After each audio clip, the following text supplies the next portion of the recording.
Toastmaster. Safwan Kamal. Thank you. Okay, I'm going to need this.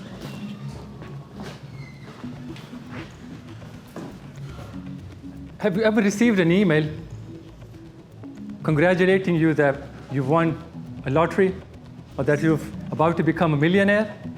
Everyone has. You're an exception. And what we usually do is we delete those emails, right? Not me. I responded.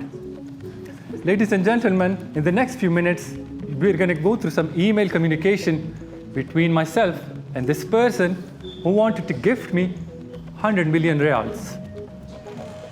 And you'll see the communication style that we have. His detailed and pushy style and mine more direct and playful. And when we're going through this email chain, think about the communication style that you have. So here's the first email that I got from this person back in 2019. A direct, small email, short, hi. The gist is I have urgent information to share with you, and it's very important that I pass this information on to you. Direct, to the point, and so helpful. This person didn't know whether I speak English or not, so he's copied the same message in French and Spanish. Sweet. But not as direct as me. Mine only 3 words. Okay, pass it. He replies back, this is where things start to get interesting, albeit a bit annoying for me. I don't like long emails. I skimmed through it. What basically he's saying is that he's got a client who's disappeared, and there were $23 million euros, which are, by the way, 100 million euros, that they wanted to share with me. And their name was, they were claiming to be Mrs. Christina. And the rest, when I skimmed through it, I just read money, money, money. And oh, by the way, we're going to share the proceeds 50-50. You think I'm going to stop emailing? No. But I wanted to do my research before responding. So I did my research on Mrs. Christina. I found her. Interestingly, she's a billionaire. Billionaire and wanting 50% of those 100 million riyals? I didn't like that. So I responded again, short and sweet, not 50-50. I take 90, you take 10, deal, right? They responded, look at the time, sorry, 1:24 p.m. They responded within a few seconds, and surprisingly, with just 3 words. You are crazy. We're getting somewhere. I think he's adapting my communication style. So I respond again, yeah. Why do you think I'm responding? If I'm not crazy, I wouldn't be responding. But I also want to hook them in. So, is that a deal? They responded again, such a long email, again and again. I mean, come on, just get to the point. So I skimmed through it. Trustworthiness, trust, trust, trust. I have my principles. Trust. Can I rely on you? And I need your commitment. I responded again. This time a bit more than just 3 words. Sure, you can trust me, like I'm trusting you with my 90% of the share.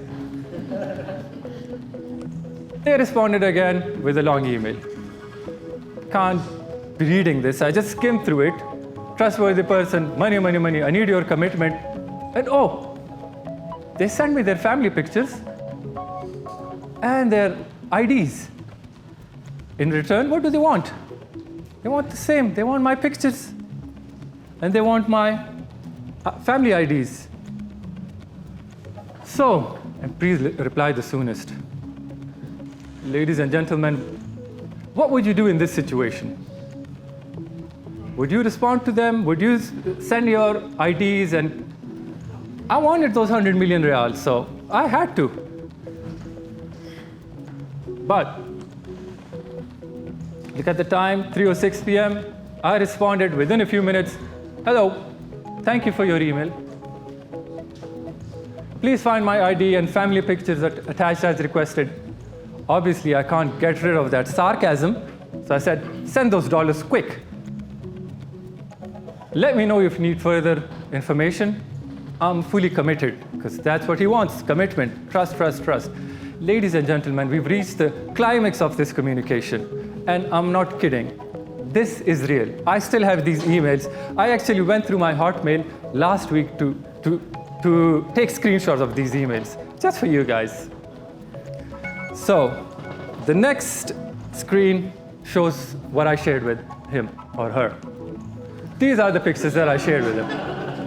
No exaggeration, that's what I shared. I just quickly scribbled it on my phone, and just to be clear, I said, that's me, that's my girlfriend, my cat. And on the other one, I said, this is my ID, send dollars.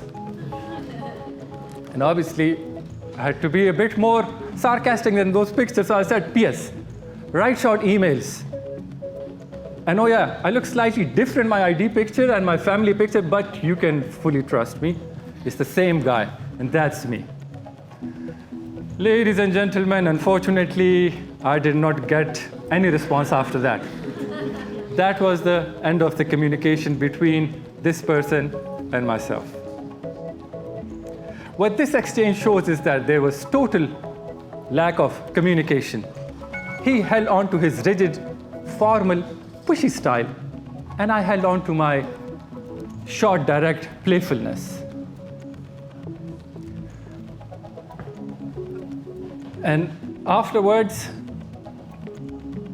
from working on this exercise, what I learned about myself is that I'm analytical in finding flaws in people, I'm direct and to the point in my responses, and I'm humorous in trying to make a connection.